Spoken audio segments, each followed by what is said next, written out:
जय हिंद साथियों, नमस्कार, सुप्रभात। कैसे हैं आप? मैं हूं देवदत्त मिश्रा और आज है 1 फरवरी, सुबह के बज गए हैं 7। मैं रोज की तरह लेकर के हाजिर हूं करंट अफेयर की सीरीज।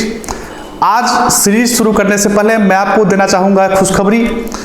खुशखबरी ये है कि कोचिंग जंक्शन ने लॉन्च कर दिया है यूपीएसआई का केजेएफ बैच। केजेएफ बैच मतलब कर लो जंग, फतेह किसकी? यूपीएसआई की। अगर आपने अभी तक कोचिंग जंक्शन का ऐप डाउनलोड नहीं किया है तो आप प्लीज तुरंत प्ले स्टोर पर जाएं, वहां टाइप करें कोचिंग जंक्शन, ये ऐप दिखेगा, उसको तुरंत अपने मोबाइल में इंस्टॉल कर लें और पिछले आगे आने वाले 2 महीनों में लगातार धांसू तैयारी करके उत्तर प्रदेश पुलिस के 2 स्टार आप अपने कंधों पर ले लीजिए, बन जाइए उत्तर प्रदेश पुलिस में दरोगा। चलिए शुरू करते हैं आज का अब करंट अफेयर की सीरीज इस प्रश्न के साथ। प्रश्न क्या न्यूज है आज के समाचार पत्र का? इमरान खान की उइगर मुस्लिमों पर चुप्पी हैरान करने वाली, अपने दोस्त की खातिर जुबान पर लगे ताले। इमरान खान किसके बारे में चर्चा हो रही, आपको पता हो गया होगा। चर्चा हो रही इमरान खान यानी पाकिस्तान के प्रधानमंत्री के बारे में। किसके बारे में चर्चा हो रही है? पाकिस्तान के प्रधानमंत्री के बारे में चर्चा हो रही है, ठीक है ना।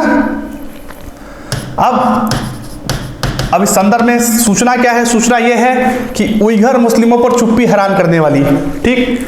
प्रश्न क्या बन सकता है परीक्षा में? प्रश्न बन सकता है कि उइगर मुस्लिम किस देश का अल्पसंख्यक समूह है, ठीक है ना। उइगर मुस्लिम भारत, मलेशिया, सऊदी अरब, चीन। इस प्रश्न का सही जवाब है उइगर मुस्लिम चीन का अल्पसंख्यक समूह है। आपको इस न्यूज के आइटम से भी पता चल गया होगा, न्यूज के कटिंग से भी पता चल गया होगा कि किसकी बात हो रही है। इमरान खान के दोस्त कौन सा हो सकते हैं? इमरान खान के दोस्त हैं चीन और चीन की ये बात हो रही है, ठीक है ना। इमरान खान के दोस्त देश किसकी बात हो रही है? चीन की बात हो रही है, ठीक है ना। और चीन का एक प्रांत है, मैं आपको दिखा दूं मैप में, तो चीन का एक प्रांत है, ये देख रहे हैं भारत है, भारत का पड़ोसी देश चीन है। यहां एक चीन का प्रांत है जिसको बोलते हैं हम लोग सिंजियांग। इतना बड़ा सा प्रांत है और चीन के नजरिए से चीन का ये सबसे पश्चिमी प्रांत है और सबसे जो है सीमावर्ती प्रांत है, ठीक है ना। ये जो प्रांत है ये कैसा प्रांत है? चीन का सबसे सीमावर्ती प्रांत है, ठीक। ये दिख रहा होगा आपको ना, ये प्रांत है चीन का सिंजियांग प्रांत, ठीक है। अब आप देख रहे होंगे तो भौगोलिक नक्शे से आप पाएंगे कि ये भारत का है कश्मीर क्षेत्र, ठीक। ये है पाकिस्तान, ये अफगानिस्तान है, यहाँ जो है कजाकिस्तान, किर्गिस्तान वगैरह देश हैं। तो मतलब यहाँ ये जो पूरा भौगोलिक क्षेत्र है, कह लीजिए यहाँ मुस्लिमों की आबादी थोड़ी ज़्यादा है, ठीक है ना। तो इस भौगोलिक क्षेत्र के निकट चीन का ये सिंजियांग प्रांत भी पड़ता है, ठीक है ना। कभी कभी इसको जिनजियांग बोलते हैं, अंग्रेजी में उसको बोलते हैं सिंजियांग, ठीक है ना, सिंजियांग करके। ये जो है नज़दीक पड़ता है और यहाँ जो है चीन की व्यवस्था ये है कि यहाँ रहने वाले जितने मुस्लिम हैं इस प्रांत में, उन मुस्लिमों को कहा जाता है उइगर मुस्लिम। क्या कहा जाता है? उइगर मुस्लिम कहा जाता है, ठीक है ना। इन मुस्लिमों पर चीन बहुत प्रताड़ित करता है। कैसे प्रताड़ित करता है? अगर कहीं अजान हो रही है या किसी मुस्लिम ने टोपी पहन ली तो ये पूरा प्रांत जो है सीसीटीवी कैमरे से लैस है, ठीक है ना। क्या है? सीसीटीवी कैमरे से लैस है और उसके जो है जो जासूस हैं कह लीजिए चीनी सरकार के, वो पूरा इस क्षेत्र पर कड़ी नजर रखे रहते हैं और उनको भेज देते हैं सुधारवादी कैंपों में, ठीक है ना। सुधारवादी कैंपों में क्या होता है? रोज उनको जो है पीटा जाता है, तोड़ा जाता है। मतलब बहुत बुरी स्थिति है किसकी? उइगर मुसलमानों की, ठीक है ना। लेकिन चूंकि चीन है एक शक्तिशाली राष्ट्र और दूसरे वहां मीडिया को जाने की इजाजत है नहीं, चीन में कोई स्वतंत्र मीडिया तो है नहीं, इसलिए यहाँ के समाचार भी हमको मिलते हैं कम, ठीक ना। और इस संदर्भ में अभी हाल ही में एक छटा हुआ समाचार आया है बहुत कोने से, क्या कि इमरान खान की उइगर मुस्लिमों पर चुप्पी हैरान करने वाली। इसका मतलब उइगर, इमरान खान किसकी बात करते हैं? इमरान खान बात करते हैं भारत के जम्मू कश्मीर की। क्या बात करते हैं कि जम्मू कश्मीर के मुस्लिमों की स्थिति बड़ी खराब है। अरे भाई, आप पड़ोसी देश चीन है, आपका दोस्त है, भारत के मुस्लिमों की स्थिति तो बहुत अच्छी है फिलहाल, ठीक है ना। वहां आप देखिए चीन में, चीन के उइगर मुस्लिमों पर चीन कैसा जो है अत्याचार कर रहा है, तो वहां देखने जाएंगे नहीं क्योंकि चीन है एक शक्तिशाली राष्ट्र, ठीक है ना। तो इस प्रश्न का सही जवाब क्या बनता है? उइगर मुस्लिम किस देश का अल्पसंख्यक समूह है? उइगर मुस्लिम है चीन का अल्पसंख्यक समूह। इमरान खान कहाँ के प्रधानमंत्री हैं? इमरान खान पाकिस्तान के प्रधानमंत्री हैं। पाकिस्तान भारत का पड़ोसी देश है, ठीक ना। 1947 में भारत से अलग हो गया था। पाकिस्तान की राजधानी क्या है? पाकिस्तान की राजधानी है इस्लामाबाद, ठीक है ना। भारत पाकिस्तान की रेखा कौन सी है? जो सीमा रेखा है, इसको आप कमेंट सेक्शन में कमेंट करके जरूर बताइएगा, ठीक है ना। भारत पाकिस्तान की सीमा रेखा किस नाम से है, ठीक ना। इसको आप कमेंट सेक्शन में कमेंट करके बताइएगा। अगला प्रश्न देखते हैं।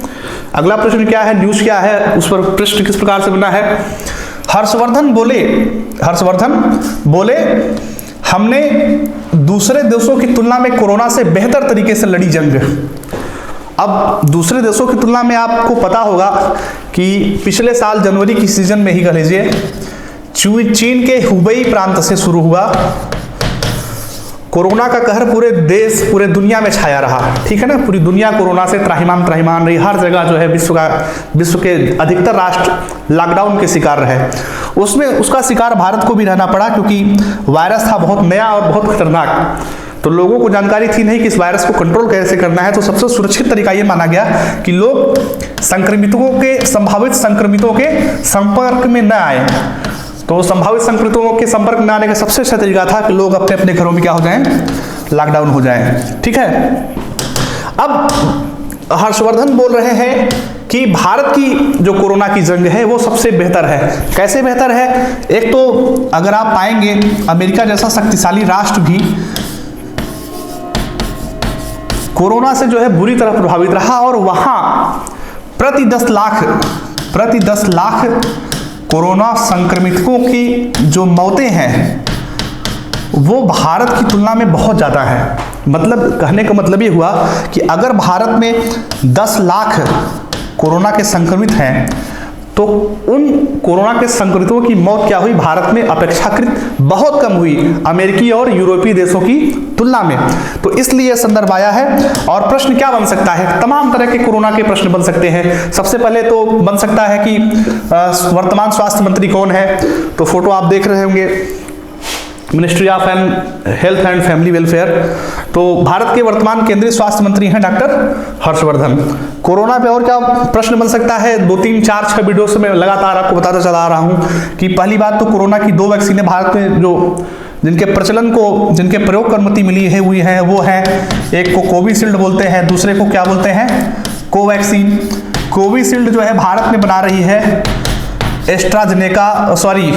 कोविशील्ड को एस्ट्राजेनेका और ऑक्सफोर्ड ने मिलकर के डेवलप किया है और भारत में इसका निर्माण कर रही है serum institute of India. Covaxin का निर्माण भारत में किया है, यह स्वदेशी वैक्सीन है, भारतीय कंपनी है भारती बायोटेक। कोरोना का जो वायरस है उस वायरस का नाम है SARS-CoV-2। क्या नाम है उसका? SARS-CoV-2। इस कोरोना वायरस के कारण जो बीमारी होती है उसका आधिकारिक नाम क्या है? कोविड-19। क्या नाम है उसका? कोविड-19, ठीक है। चलिए देखते हैं अगला प्रश्न। अगला प्रश्न क्या है? अगला प्रश्न है यूजीसी ने तय की समय सीमा 2000 तक सभी उच्च शिक्षण संस्थानों को NAAC का न्यूनतम स्कोर करना होगा हासिल, ठीक है ना। NAAC का न्यूनतम स्कोर करना होगा हासिल। इस संदर्भ में प्रश्न क्या बनता है? विश्वविद्यालय अनुदान आयोग की स्थापना कब हुई थी?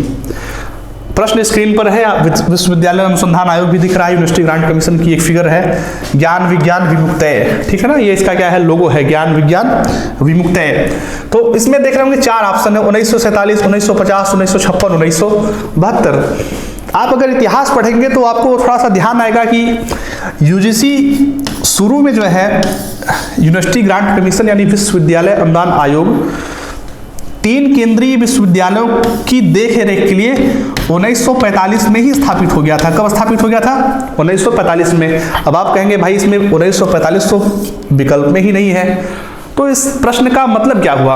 हाँ, दरअसल यही एक कारण है। परीक्षा में कुछ ऐसे प्रश्न दे दिए जाते हैं जो आपके ज्ञान के क्या होते हैं, थोड़ा सा विपरीत होते हैं।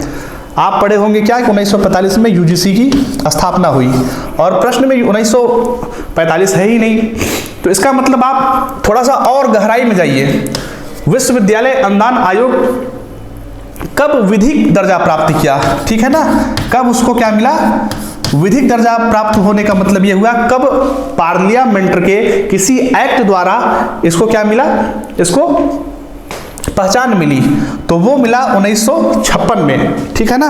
यूजीसी का काम क्या है, तो भाइया भारत में जितने यूनिवर्सिटीज हैं, जितने विश्वविद्यालय हैं, केंद्रीय हों या फिर राज्य विश्वविद्यालय हैं, उन सबको मान्यता, उन सबको विश्वविद्यालय होने की मान्यता कौन देता है, यूजीसी देता है, यानी विश्वविद्यालय अनुदान आयोग।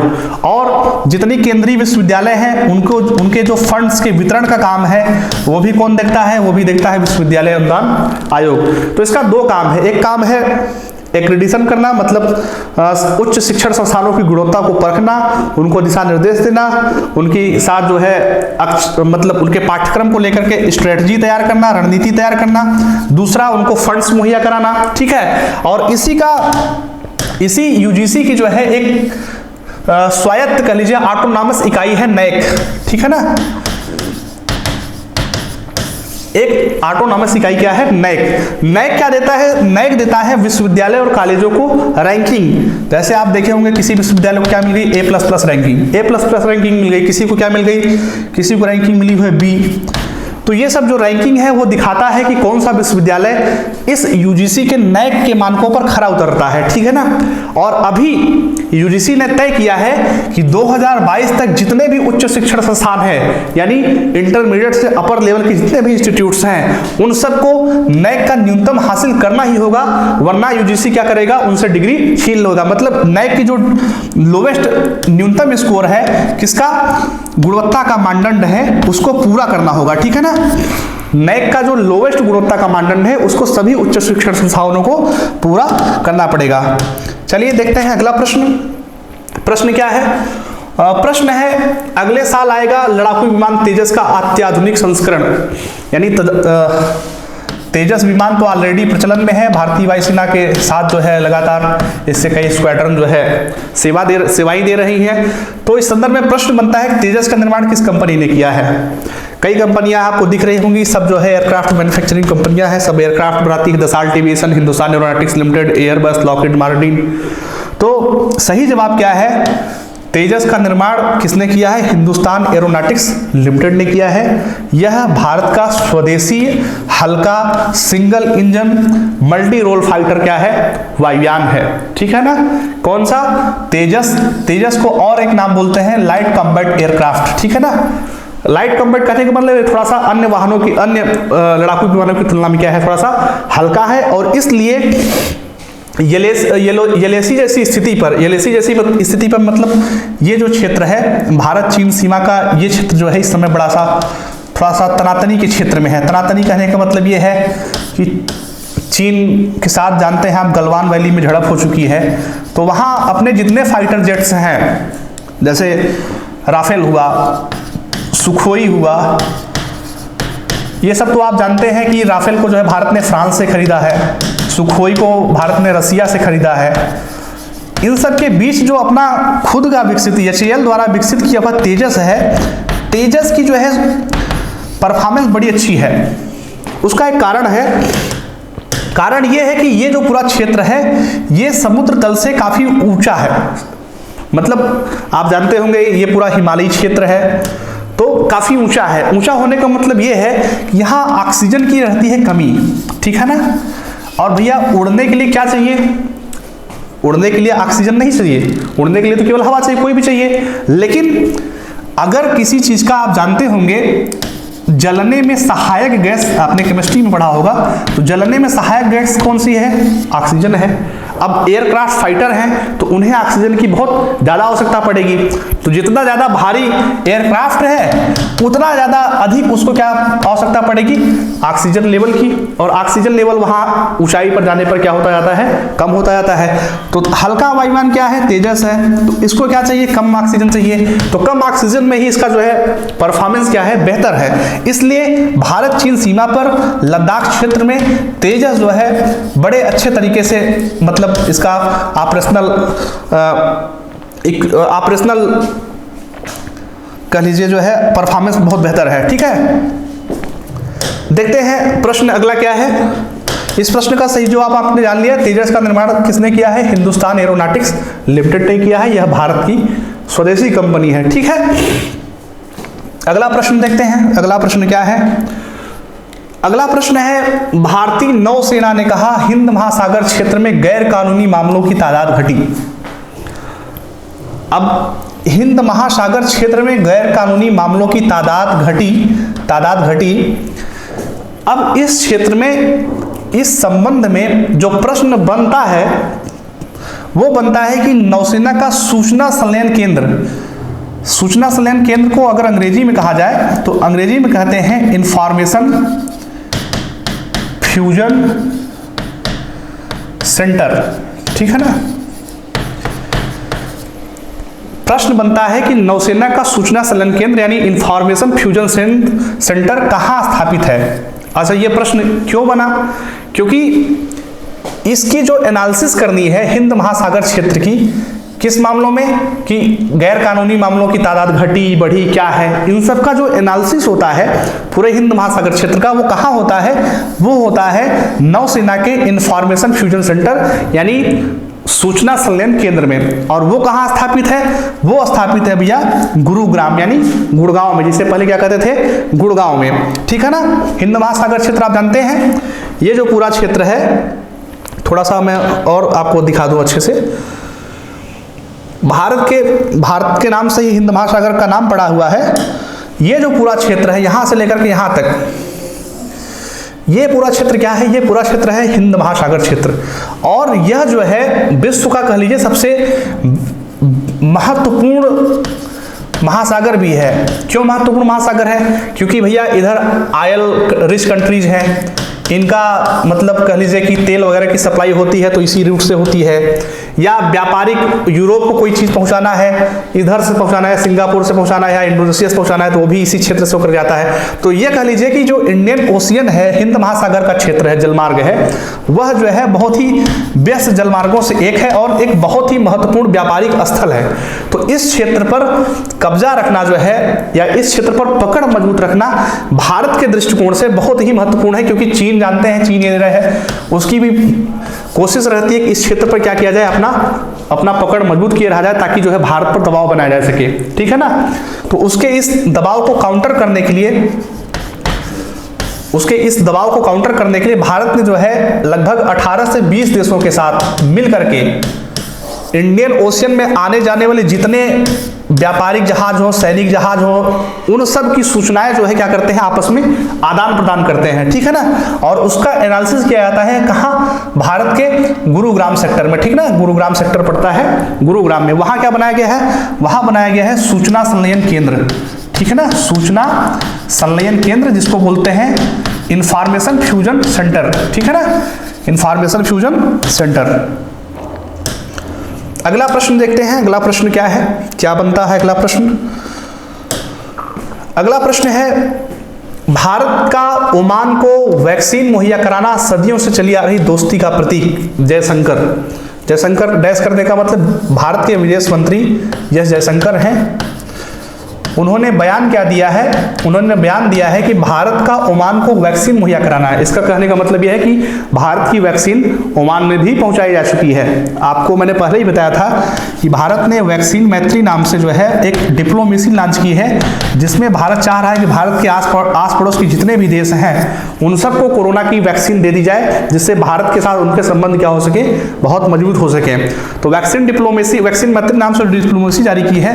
उसमें आपने देखा होगा कि नेपाल, म्यांमार, बांग्लादेश, मालदीव, इन सब जगहों में जो है भारत की वैक्सीन पहुंच चुकी है। इस क्रम में ओमान को भी भारत की वैक्सीन पहुंचाई गई है। तो प्रश्न बनता है कि ओमान की राजधानी क्या है? सबसे छोटा जो प्रश्न ओमान के बारे में बन सकता है आपकी परीक्षा के लायक, वो बन सकता है कि ओमान की राजधानी कहाँ है। ठीक है। तो ओमान की राजधानी है मस्कट। क्या है ओमान की राजधानी? मस्कट। दोहा कहाँ की राजधानी है? दोहा है कतर की राजधानी। अबू धाबी कहाँ की राजधानी है? अबू धाबी है यूएई यानी जिसे आप संयुक्त अरब अमीरात कहते हैं, यूनाइटेड अरब अमीरात। मनामा कहाँ की राजधानी है? मनामा है बहरीन की राजधानी। ठीक है ना। ये जो फोटो दिख रही है, ये फोटो है हैथम बिन अल सईद। ठीक है ना। ये क्या है? ये है भैया वहाँ के नए सुल्तान। सुल्तान कहने का मतलब ये है कि भारत को क्या कहते हैं, भारत का पूरा नाम है रिपब्लिक ऑफ इंडिया, ठीक है ना। भारत का पूरा नाम तो आप जानते हैं ना, भारत का पूरा नाम है रिपब्लिक ऑफ इंडिया, यानी हिंदी में कहते हैं भारत गणतंत्र। गणतंत्र कहने का मतलब ये हुआ कि भारत में एक तो डेमोक्रेसी है, दूसरे जो राष्ट्र का प्रधान है वो कौन सा होगा, एक चुना हुआ व्यक्ति होगा, इलेक्टेड पर्सन होगा, ठीक है ना। लेकिन ओमान में क्या है, ओमान में है मोनार्की। मोनार्की का कहने का मतलब ओमान की शासन व्यवस्था है राजशाही, ठीक है ना। वहाँ जो है सुल्तान हुआ करते हैं, ठीक है ना।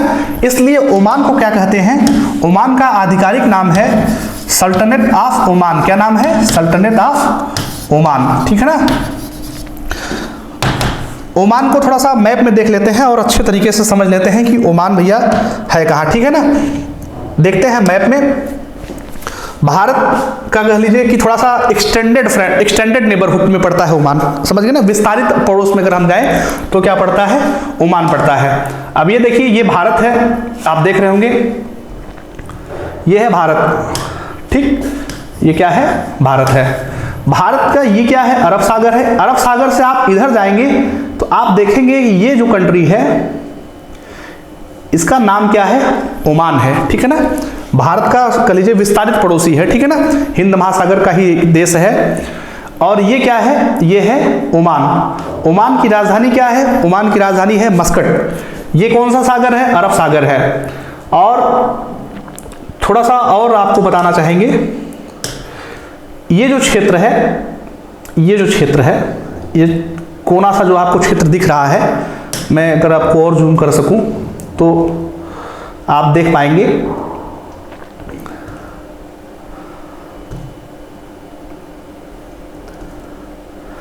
ये तो ओमान की राजधानी मस्कट हो गई, ठीक है ना। ये जो क्षेत्र है इसको बोलते हैं स्ट्रेट ऑफ हॉर्मुज। क्या बोलते हैं, स्ट्रेट ऑफ हॉर्मुज, ठीक है ना। ये क्या करता है, ये ओमान की खाड़ी को और फारस की खाड़ी को क्या करता है, ये जोड़ता है, ठीक है ना। ओमान की खाड़ी का मतलब ये जो सागर है, यहाँ अगल बगल का सागर है, उसको ओमान सागर बोलते हैं, ठीक है ना। ठीक, क्या बोलते हैं, उसको बोलते हैं ओमान सागर। और यहां जो है संबंधों को लेकर के बात करें तो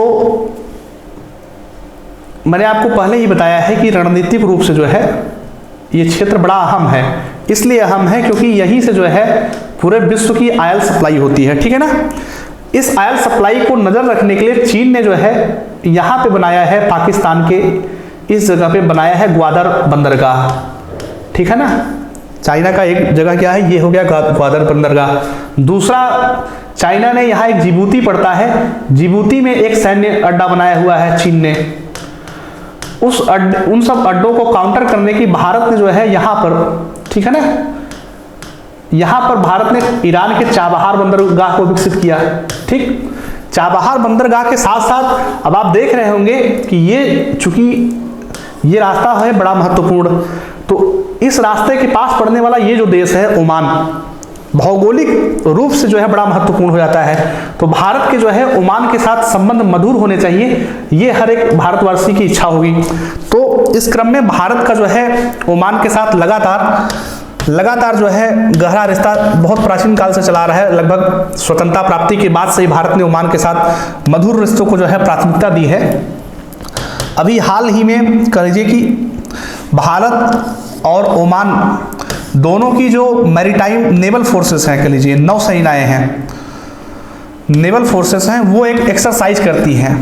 कैसा, जल सैनिक अभ्यास करती है, जिसको कहते हैं मैरीटाइम एक्सरसाइज, ठीक है ना। इसका नाम क्या है, बहुत बार परीक्षा में पूछा जाएगा, हो सकता है अगले आने वाले परीक्षा में यूपीएसआई वगैरह में पूछा जाए कि ओमान और भारत दोनों के बीच, दोनों की सेनाएं, दोनों की नौसेनाएं जो सैन्य अभ्यास करती हैं, नौसेनाएं, ठीक है ना, उसका नाम क्या है। तो उसका नाम है नसीम अल बहर। क्या नाम है, नसीम अल बहर। बहुत ही महत्वपूर्ण टर्म है, इसको ध्यान दे लीजिएगा। क्या भारत और ओमान के बीच, ओमान की नौसेनाओं के बीच जो अभ्यास होता है उस अभ्यास को कहा जाता है नसीम अल बहर। भारत, ओमान क्या है? ओमान भारत के एक्सटेंडेड नेबरहुड में पड़ता है, मतलब विस्तारित पड़ोस में पड़ता है। ओमान की राजधानी मैंने आपको बता दी ही है, ओमान की राजधानी क्या है? मस्कट है। और इन सब बातों, सारी बातों पर चर्चा हो चुकी है।